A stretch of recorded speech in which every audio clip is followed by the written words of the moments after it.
자, 자비선 명상, 자신의 내면을 자신으로 들여다보는 것, 자기가 남을 지혜로 알아가는 것, 자기가 남에게 사랑으로 기쁨을 주는 것, 상대의 고통을 연민으로 없애주는 것, 상대의 잘못을 무아의 마음으로 용서하는 것, 내가 남을 연기공으로 깨우는 것, 내가 남을 부처님으로 부영하는 것, 이것은 안과 밖으로 일어나는 깨달음, 비난과 분노의 경계에 전혀 동요되지 않아 세간의 무지와 고통을 지혜와 자비로 바꾸는 길, 이게 자비성이에요. 대단하죠? 자, 410페이지 보십시오. 사무량심의 이타심 기록이 여기 할 줄 맞죠? 아닙니까? 431. 네? 431페이지. 아, 여기 할 차례요? 사법인 명상학교 수행 단계.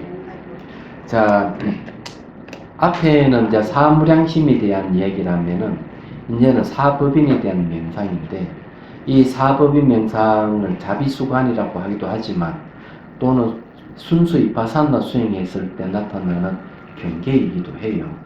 그래서 이제 이 사법인에 대해서 제대로 여러분들 알면은, 어디 가서 누구와 대화를 하더라도 우리가 대화가 가능합니다. 그래서 여기 이제 또 정확하게 이야기를 하면 몇 페이지를 보는가 하면요, 555페이지를 보십시오. 555페이지. 자, 555페이지 보면은 이파사나 수행 16단계 수행 점검표가 있죠. 그래요, 16단계를 공부해 가는 과정에서 나타나는 현상에 대해서 쭉 설명해 놨습니다. 이게 굉장히 중요해요. 그래서 이제, 요거는 이제 어느 스님이 번역한 것을 이렇게 해놓은 거고, 이제 다시 431페이지는 요걸 뭘 근거로 했는가 하면은, 기본적으로, 마하시 스님의 논문을 근거로 해가지고 여기 좀 기술했다는 걸 이런 말씀드리는 거예요.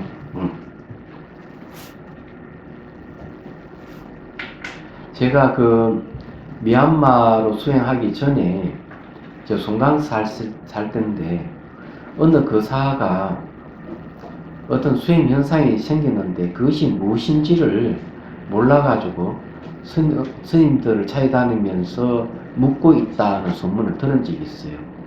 들은 적이 있는데 자기가 나타난 현상에 대해서 아무 어디 가도 스님한테 물어보도 얘기해주는 사람이 없었던 거죠. 얘기하자면. 근데 이제 그 현상들이라는 게 바로 이파사나 16단계의 현상 속에 다 포함이 되는 겁니다. 마지막 첫 번째 단계가 정의현상과 물질현상을 구분하는 단계라면 마지막 부분이 바로 열반입니다. 얘기하자면 16번 단계가 마지막이. 그래서 이제 이 과정을 자기가 숙지하고 있으면 자기 수행하면서 내가 좀 얻은 경계에 와 있구나 이런 걸 알 수가 있어요. 근데 우리나라의 이파사나가 들어온 지가 벌써 꽤 오래되죠. 제가 이제 미얀마로 수행하러 갈 때만 해도 1세대라고 할 수가 있습니다. 1992년도에 갔으니까요. 근데 그 이후로 벌써 1992년도부터면 벌써 20년이 넘었는데, 그러면 이파사나 나이가 20년이 넘다는 거죠. 그럼 청년이에요. 그리고 우리나라에 많은 이파사나 선수행 센터가 있는데, 제가 보리마리에 있어 보면은, 이 수행하러 오시는 분들이 있는데, 이분들이 여러 수행 단체를 거쳐서 옵니다. 오는데 재밌는 것은 그분들이 오래도록 수행을 하면서 답보 상태에 빠져가서 수행 진전이 없는 분들 꽤 많다는 데 있습니다. 얘기하자면. 그래서 이제 그런 분들이 이제 자비수관을 하면서 몸이 사라져 버리면은 그 다음 감각관찰은 순수 이파사나 똑같이 됩니다. 신수 신법에 몸 관찰 먼저 하거든요.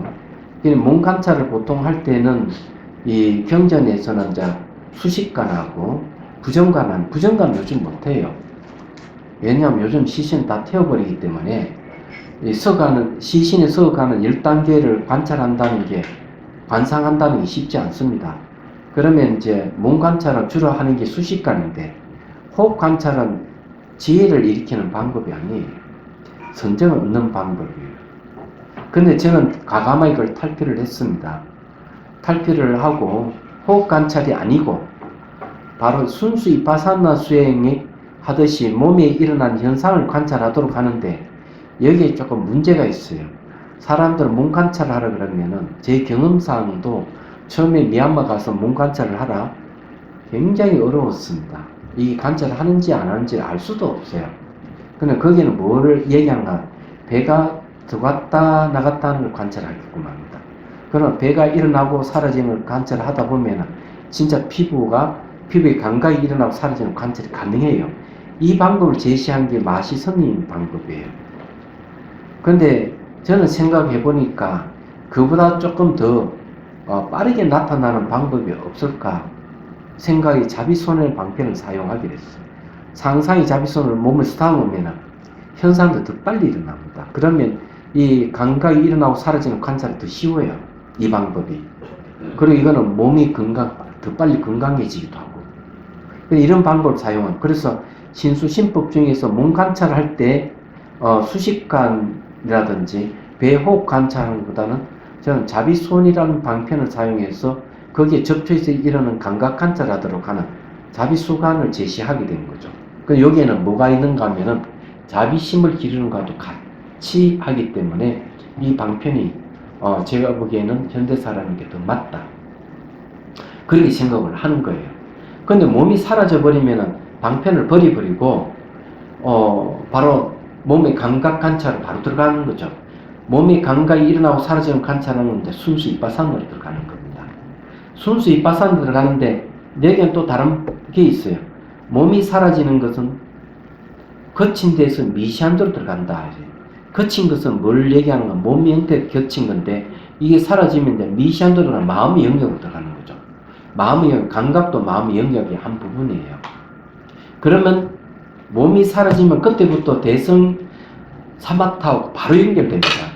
대성 사마타 수행의 첫 번째 단계 무조건 마음을 대상으로 하고 있거든요. 그러니까 몸이 사라지면 마음을 대상으로 쉬워진 겁니다. 몸이 사라져버리면 그때부터 마음이 보이기 시작해요, 또. 그래서 이제 이 자비수관에서 바로 마음을 대상으로 들어가는 자비공간으로 바로 연결될 수 있다는데, 착안해가지고 그걸 자비공간이라고 이름 붙였어요. 왜?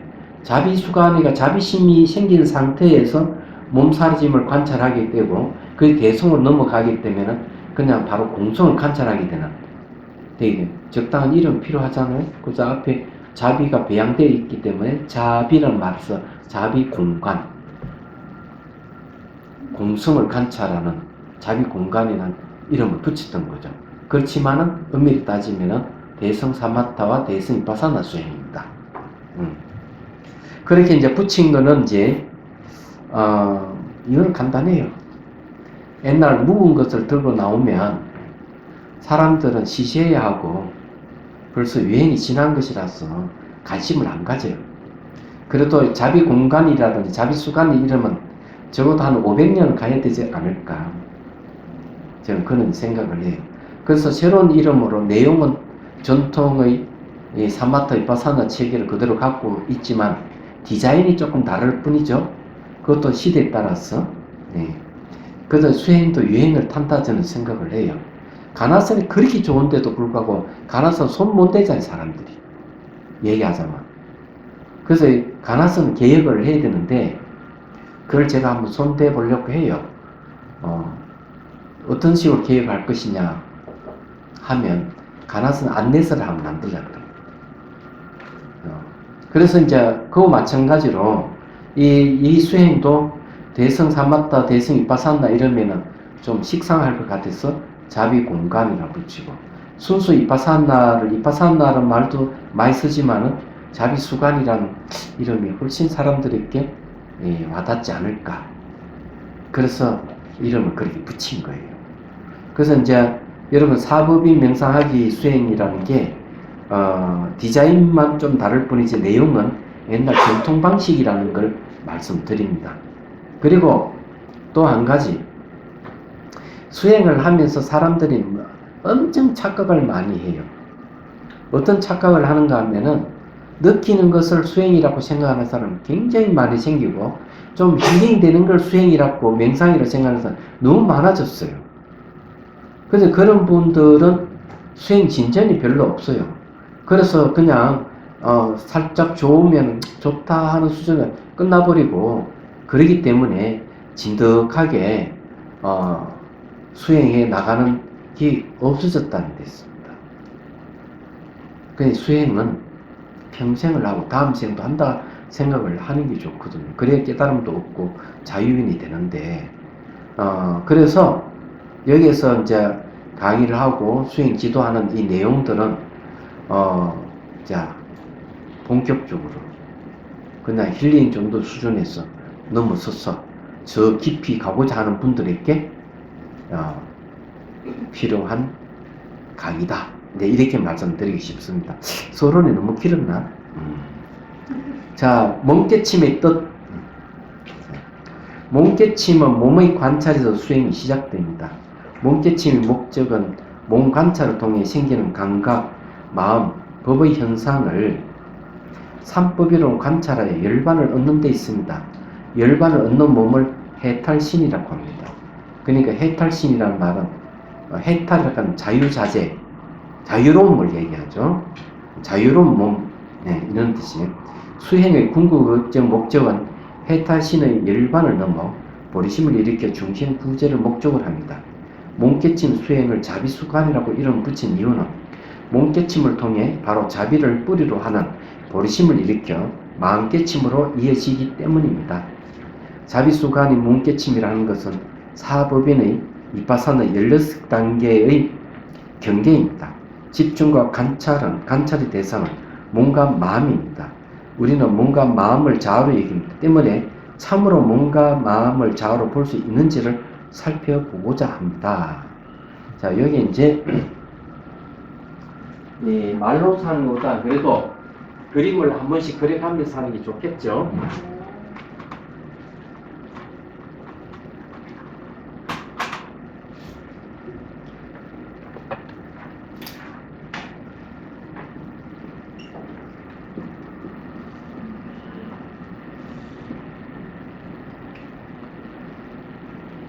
이게 이제 관찰 대상입니다. 이 관찰 대상이 신수심법, 이거는 몸이고, 이거는 느낌이고, 이거는 이제 마음이고, 이거는 현상입니다. 그래서 요걸 이제 기점을 해서 수행을 하는 걸 몸깨침이라고 하죠. 몸을 통해서 뭘 깨친다? 무상과 고와 무아를 깨치는 데 있어요. 그래서 이제 몸을 통해서 무상고 무아를 깨치고 최종적으로는 열반까지 체득하는데 주력하고 있다. 그래서 몸깨침이에요. 그렇지만 실질적으로는 이 몸을 통해서 몸이 소멸하면 두 번째 단계의 느낌의 영역으로 들어옵니다. 그 다음에 느낌을 통해서 마음의 영역으로 들어가는데, 요 마음이 바로 열반욕이에요. 마음에. 그러나 요 현상은 뭘 얘기하느냐? 법이라하는 현상은 몸에도 법이라하는 현상이 나타나고, 감각에도 법이라는 현상이 나타나고, 마음에도 법이라는 현상이 나타나요. 그런데 이 법을 통해서 이 법이라하는 게 바로 무상을 이야기하고 고를 이야기하고 무아를 이야기하고 열반을 얘기를 하는 겁니다. 말하자면 무상도 이 법이라 하는 말은 모든 존재의 정신현상과 물질현상을 공통되는 걸 법이라고 합니다. 공통되는 거. 그렇기 때문에 무상하다 하는 것은 모든 존재에 공통되는 거고, 불만족스러운 것도 공통되는 거고, 무아도 공통되는 거고, 열반도 공통되는 거예요. 얘기하자면. 그래서 보통 심해가 법에서 끝난다고 생각하는데, 사실은 열반은 마음이 있기 때문에 이 마음이 종착점이에요. 그래서 법은 수행 중에 다 나타난다고 보면 되는 겁니다. 그래서 이제 수행을 하면 자비수관은 이 몸을 대상으로 해가지고 수행해 가는 것이다. 이렇게 이제 생각하시면 돼요. 그래서 몸 깨치면 그런 거예요. 자, 그 다음에 열반이 들 때까지는 수행 단계에 상응하여 몸과 마음의 현상이 계속 생깁니다. 이 현상이 법입니다. 마음의 현상은 몸의 반응으로 나타납니다. 몸의 현상을 통해 수행의 경계를 알 수 있기 때문에 몸깨침이라고 하는 것입니다. 사무량심과 사법인 수행의 최종 목적은 임무와 체득과 열반을 성취하는 데 있습니다. 반면 자비공간은 공성을 아는 마음이 집중과 관찰 대상이며 보이고 들리는 사물도 분석의 대상입니다. 자비공간의 목적은 법무와 체득이 있습니다. 그리고 사무량심과 사법인도 무상적국으로 법무와 법공을 체득할 수 있는 길이 있습니다. 왜냐하면 궁극적인 보리심이 공성이므로 공성이 지견을 가져 구주심과 지관 상소를 할 수 있는 바탕이 되기 때문입니다. 자, 이게 이제 서론적인 거고, 사무량심과 사법인의 이중구조의 수행 체계를 가지고 있다. 이게 왜 이중구조냐, 이죠. 그래서 이거는 이제 말로서 설명을 하겠습니다. 이제 이중구조라는 게 이제 우리가 앞에 공부했던 게 이 네 단계입니다. 자비, 희, 사.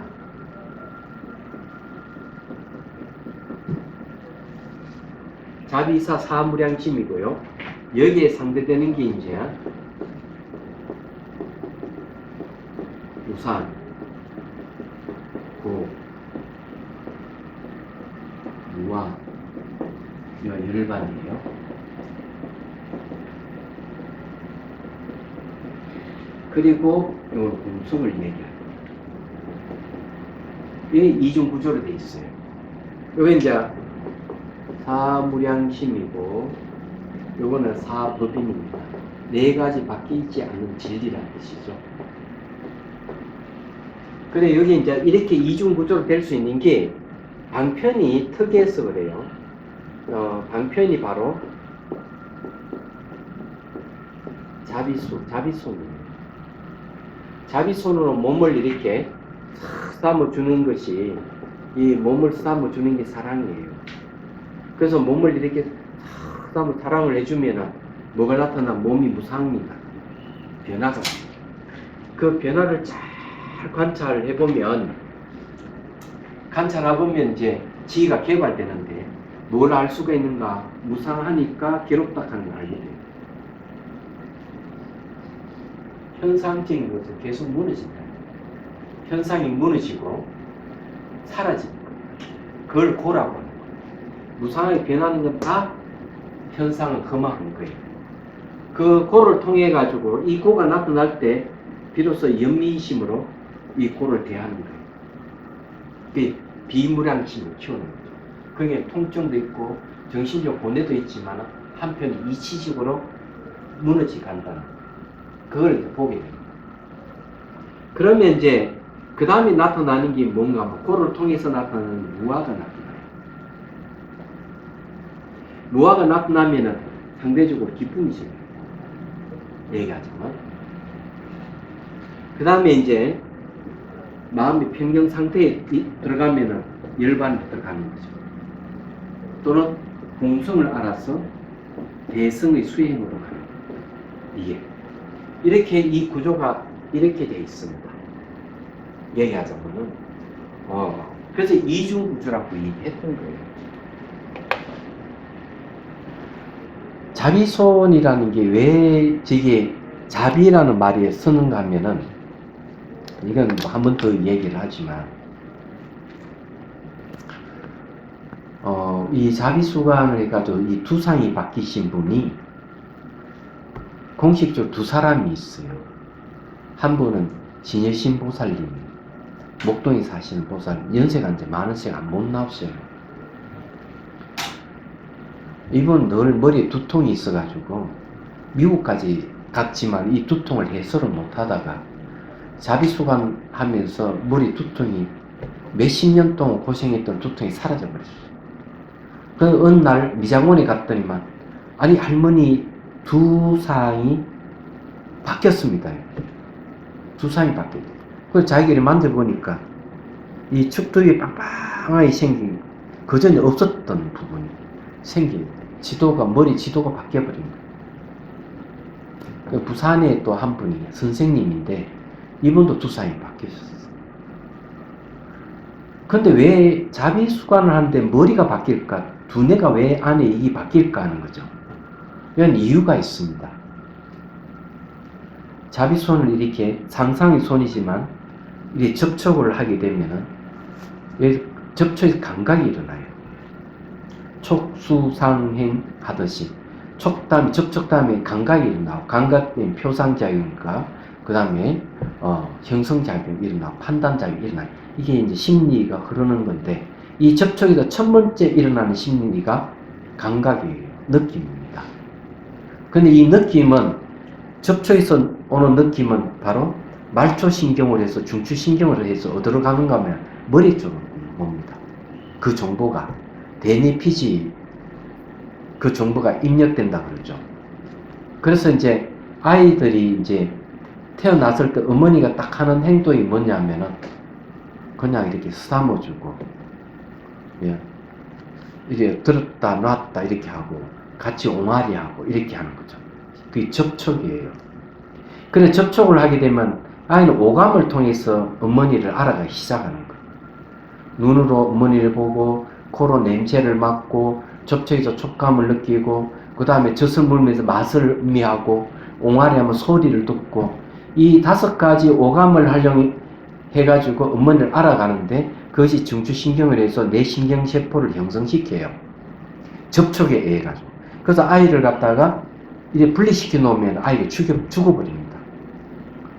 접촉이 생명이라는요, 거기에 있어요. 얘기하자면. 그래서 자비손을 접촉을 해주는 게 중요해요. 어른도 똑같아요. 시력이 약해지고, 후각이 약해지고, 청력이 약해지면 뭐가 오는 줄 알면 치매가 오는 거예요. 외부의 자극이 필요한 거죠.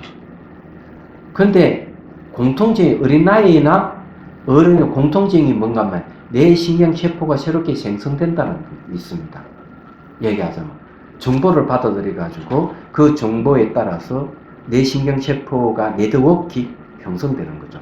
마치 뭐와 같은가 하면은 중국어를 배우는 사람은 중국어와 관계된 뇌신경세포가 네트워크를 형성하고 영어를 배우는 사람은 영어에 관계되는 뇌신경세포가 네트워크를 형성한다고 뇌과학자들은 얘기를 하는 겁니다.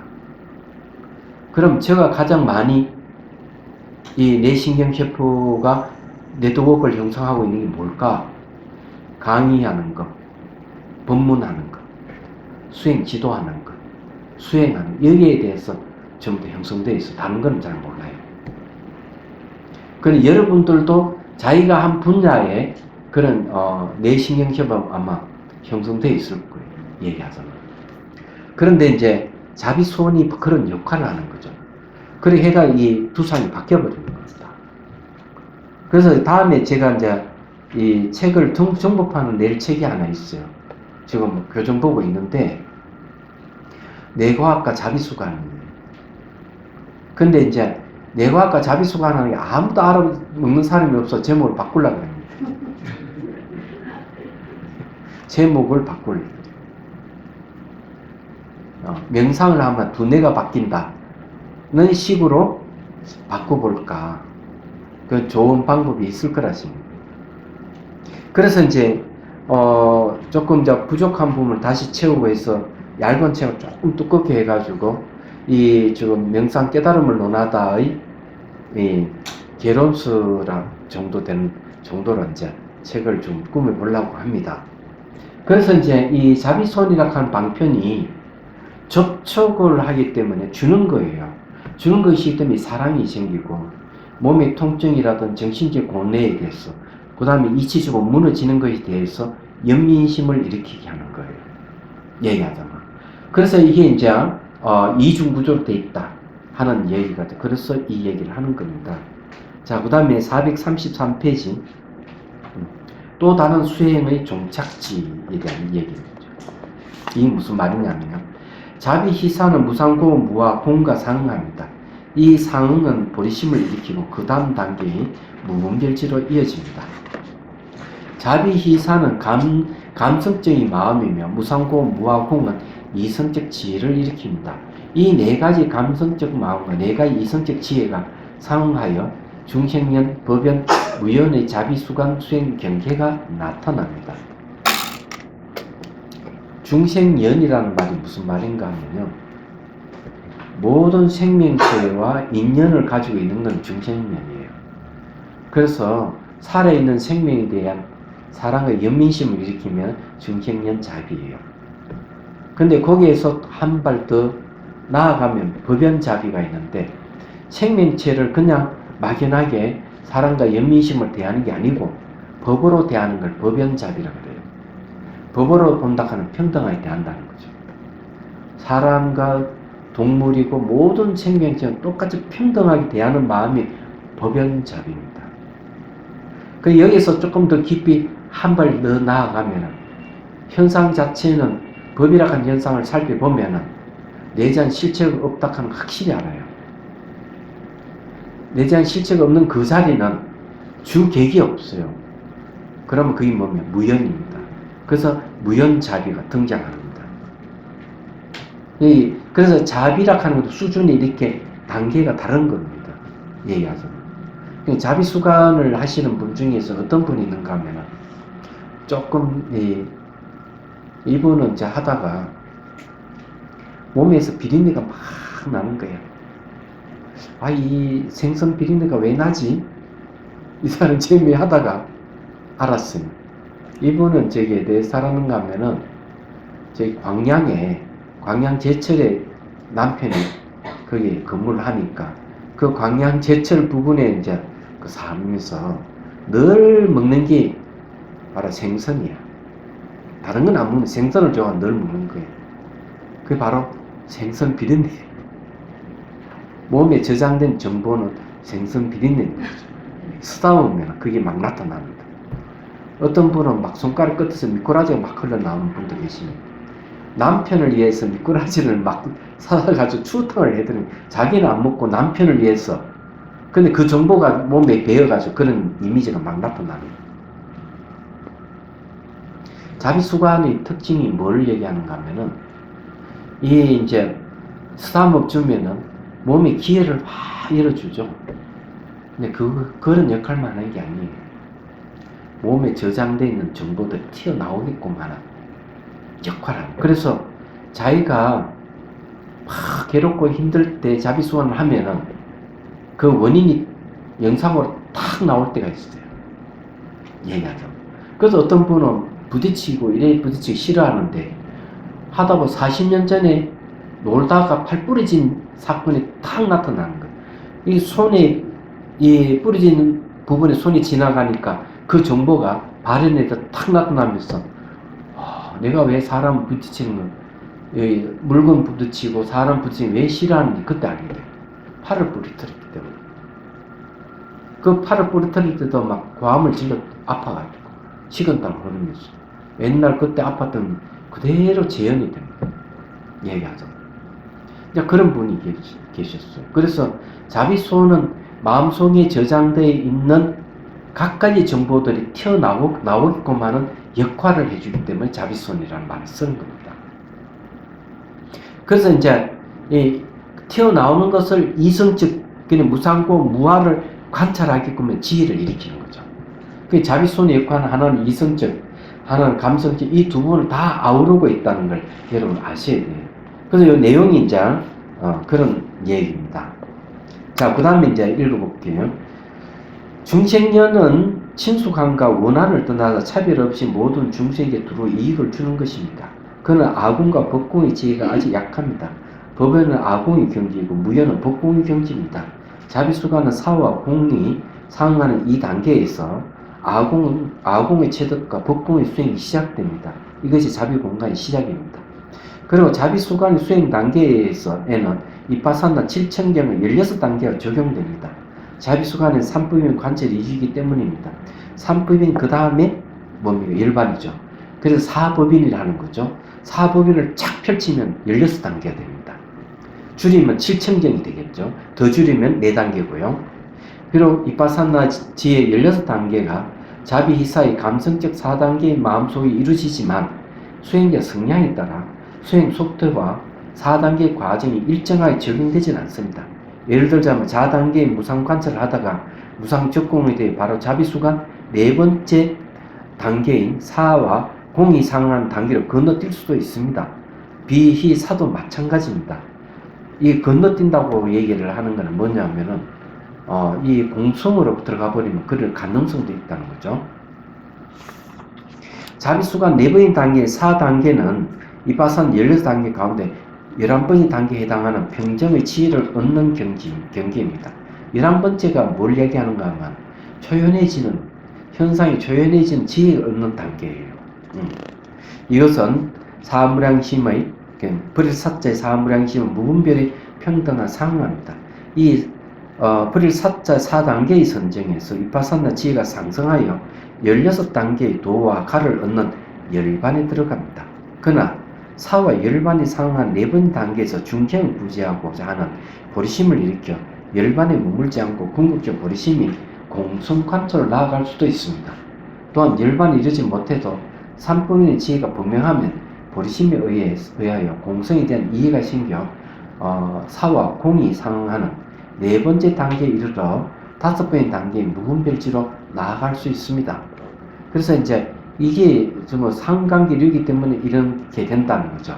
제가 얘기하고 싶은 건 뭐냐면 이때까지 우리나라에 쭉 보면 다른 나라의 수행은 나쁜 이빠샀나 가나서는 가나서 딱 경계가 분명해요. 얘기하자면 경계가 분명한데 제가 하고 싶은 건 그런 거 아니었어요.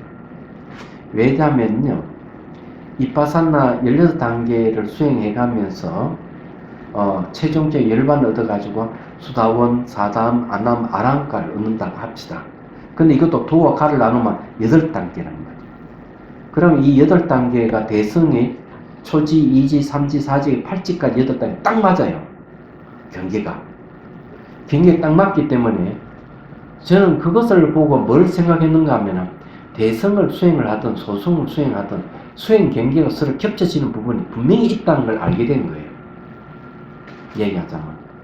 그래서 이때까지 한 번도 소승과 대성의 수행 경계를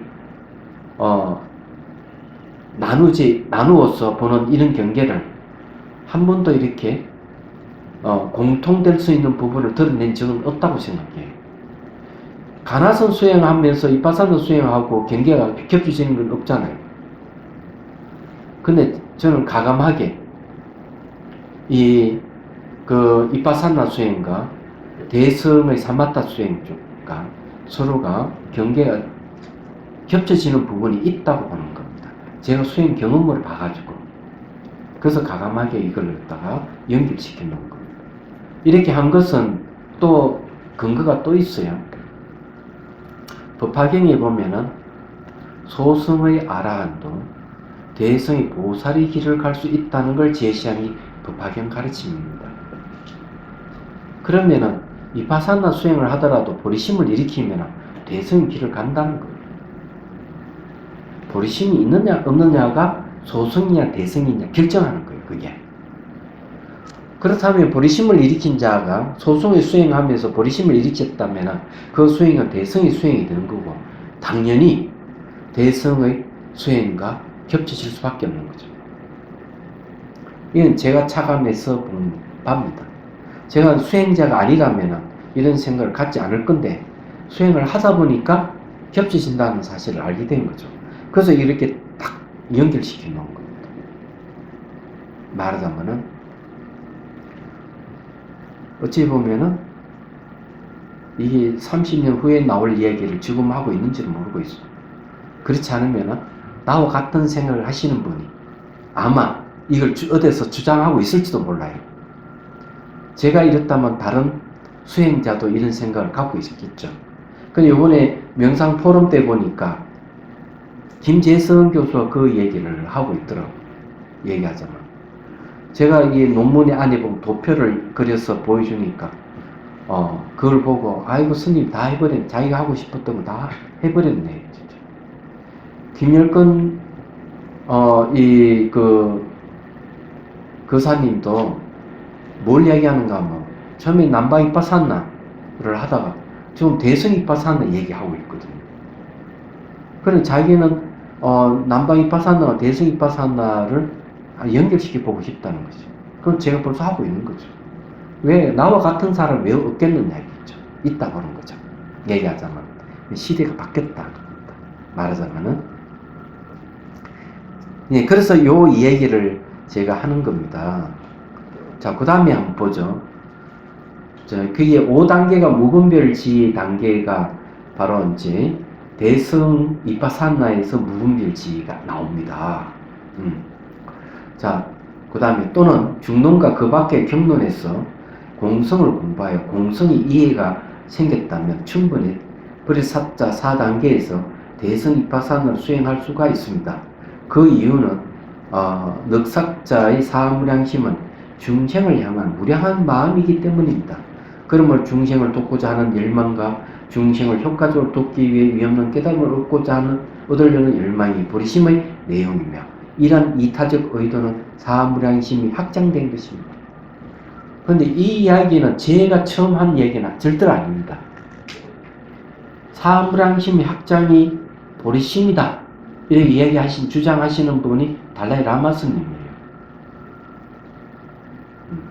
그래서 이거는 제만의 주장이 아니라는 얘기예요.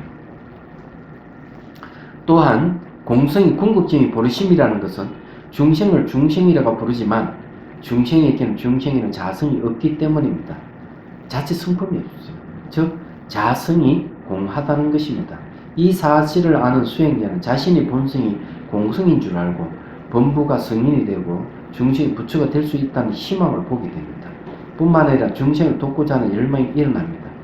공성은 마음의 본성이므로 누구나 깨달을 수 있다는 무한한 가능성을 의미합니다. 그러므로 공성을 궁극적인 버리심이라고 하는 것입니다. 그래서 여러 마음의 본성의 공성, 그것은 뭘까요? 바로 가능성을 위한 무한한 가능성. 공이라 하는 건 결정되어 있지 않아요. 남자로 결정되어 있지 않고 여자로 결정되어 있지 않고 사람이나 동물로 결정되어 있지 않고 귀신과 천신으로 결정이 안 되어 있어요.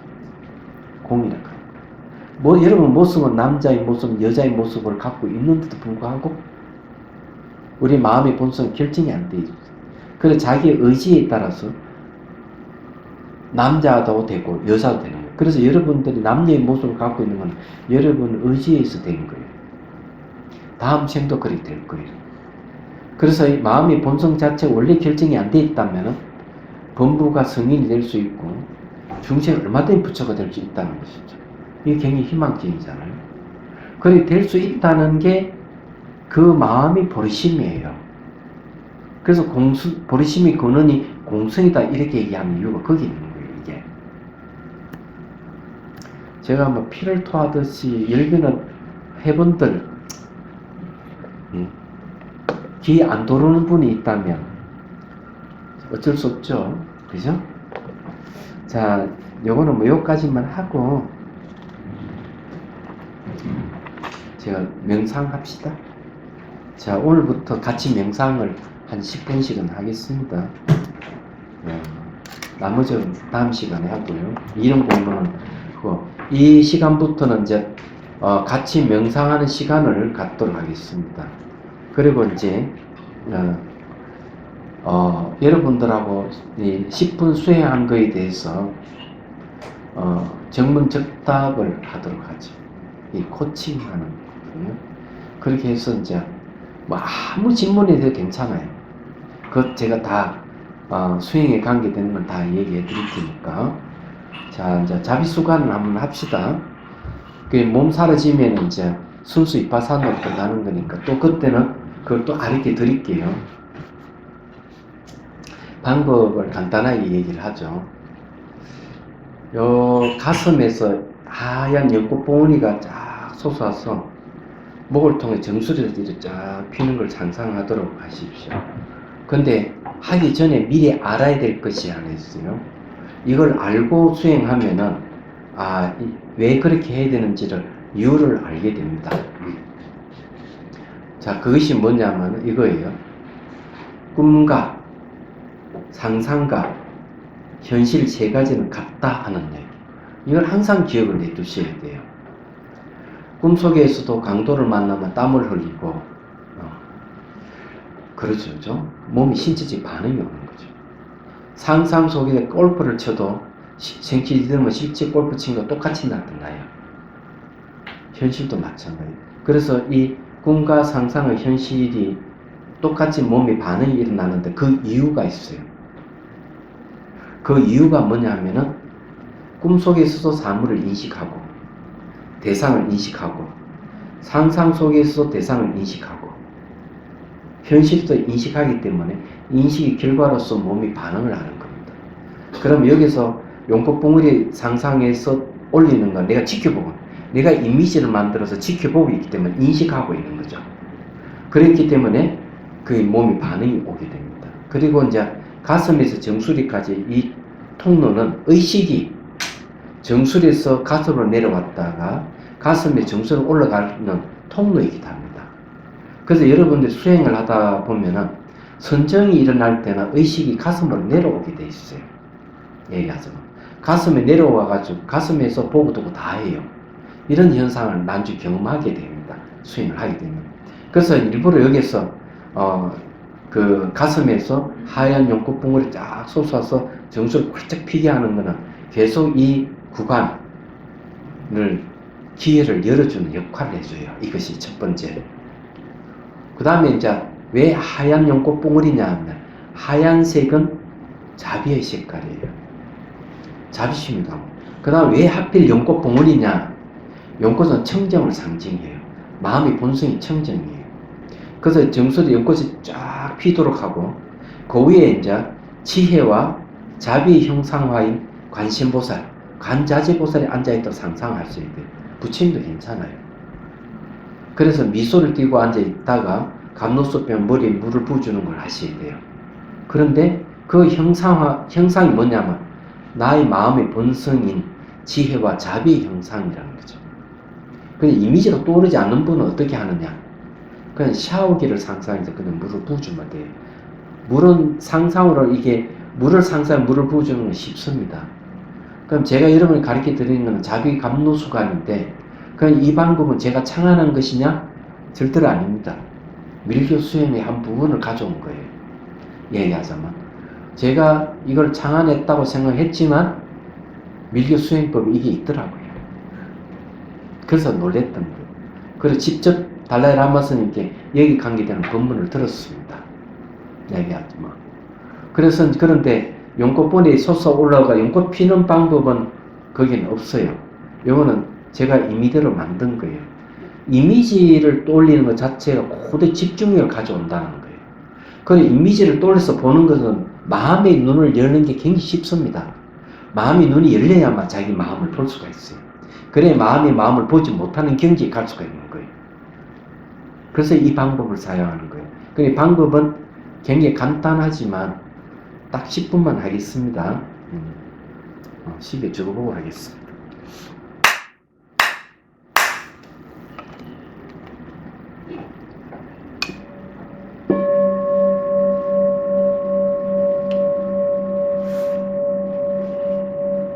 자, 이제 숨을 들이쉬고 내쉬고 어깨 힘을 빼야 됩니다. 적경은 곧게 세우고 자, 시선은 곳곳이 잠시 둡니다.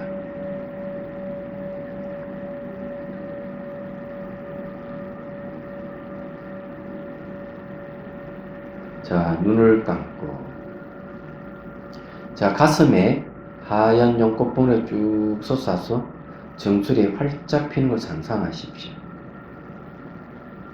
자, 이렇게 하다 보면은 혹시 백회가 열릴 수도 있어요. 자, 그 위에 미소를 띠고 있는 관자재보살, 관심보살에 앉아있다 상상하십시오. 지혜와 자비의 형상화라고 생각하고요. 이미지가 분명하지 않더라도 괜찮습니다. 비슷하기만 해도 되고요. 자, 임의적 떠오르지 않으면은 이제 샤워기를 상상해서 물을 부어줍니다. 자, 관자재보살 손이 쥐고 있는 감로수병을 물을 쭉 부어주십시오. 맑고 투명한 물이에요. 하수분같이 물은 끊임없이 흘러나온다고 상상하십시오. 본인이 물을 붓는다면 잘 안되고 제3자 관자재보살이 부어준다면 훨씬 잘 될 수 있습니다. 자, 물이 쭉 흘러서 마치 샤워하듯이 물을 흘러보내되 혹 물이 흐르는 부분이 있고 신치에 흐르지 않는 부분이 있었고요. 그런 것도 이제 살펴보고 물의 색깔이 어떻게 바뀌어가는가, 물 자체가 어떻게 변해가는가, 몸과 접촉했을 때 몸이 어떻게 반응을 하고 그에 따른 심리가 어떤 심리가 일어나는가, 이런 걸 이제 지켜보셔야 돼요.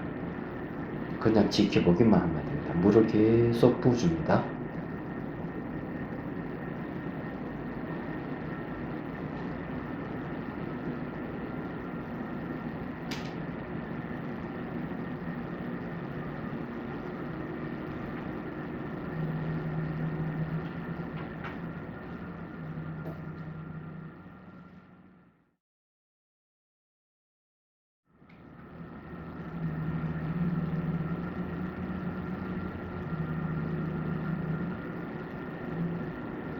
물은 발가락과 손가락 끝으로 흘러나가도록 하면 됩니다.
딱 10분 했는데, 자, 질문할 게 있으면 하십시오. 혹시 여러분 몸에 현상이 생기거나 심적 현상이 생겼으면 그 얘기해 주면 제가 그에 답변해 드리겠습니다. 네. 중간에 물이 꽉 차 있어요. 뭐가? 물이. 요까지 네, 꽉 차 있어요. 안 내려가고. 네. 왜 그러는데요? 그 다음에는 손끝 밖으로 물이 흘러가도록 그렇게 쭉 하십시오. 네. 채우지 말고. 또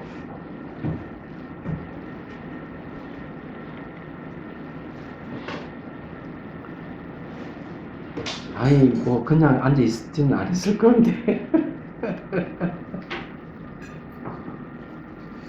아무거나 좋아. 예.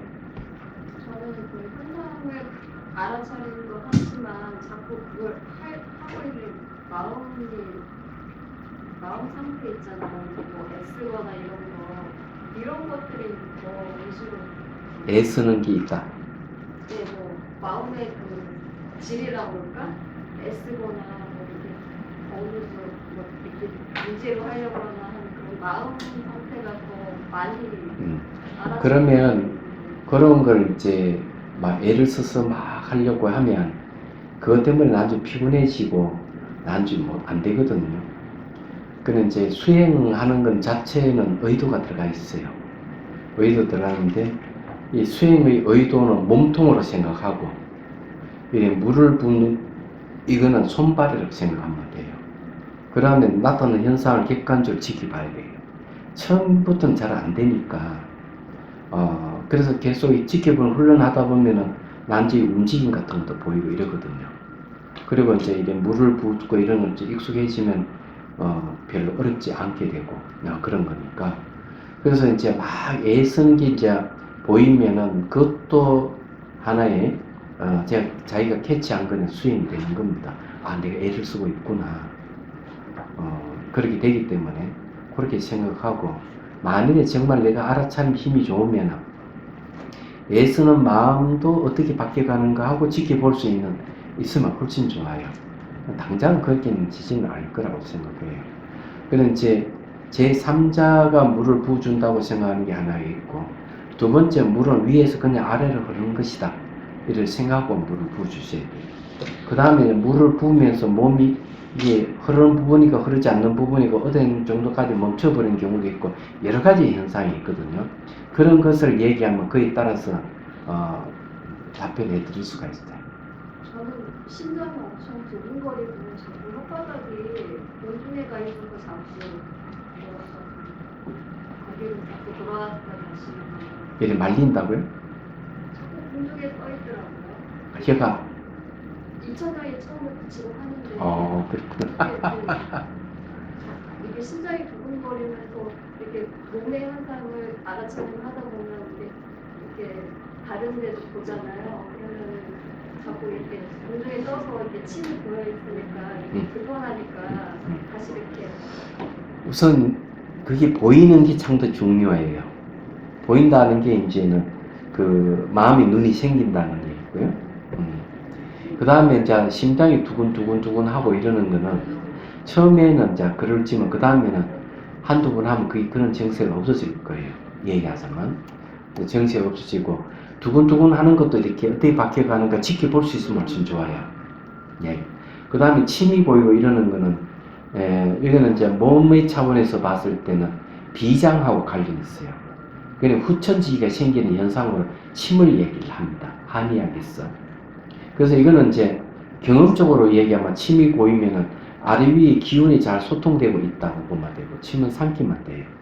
단지 그것을 객관적으로 본다는 게 훨씬 중요한 것이다. 이제 이렇게 봐야 됩니다.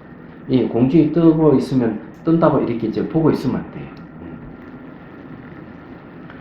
예, 또 없습니까?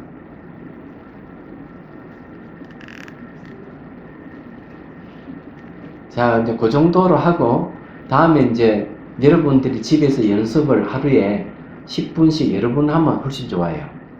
막 20분, 30분 이렇게 하지 말고, 10분씩 끊어서 3분, 4분 뭐 여러 번 이렇게 하십시오 하고 그 다음 주에 오면은 좀 더 다른 버전의 감로수간을 또 알려 드리겠습니다. 그렇게 해서 매주 하는 것마다 좀 이제 수행법을 좀 달리 해가지고 할 수 있도록 그렇게 하겠습니다. 그래서 여러분들이 일주일 내내 연습을 하셔야 돼요. 수행을 하셔야 된다. 그렇게 해서 나타나는 현상을 볼 수 있으면 나중에 이렇게 보면 머리부터 발끝까지 다 보일 때까지 해야 돼요. 앉아서 눈을 감았는데 머리부터 발끝 다 보이면은 벌써 확실히 마음에 눈이 생긴 거고 전체를 보면서 부분을 보게 되거든요. 그럴 때 나중에 이제 마음 자체를 볼 수 있는 길이 열립니다. 네, 그럴 때까지 해야 돼요. 얘기하자면. 자, 그러면 10분 휴식하겠습니다.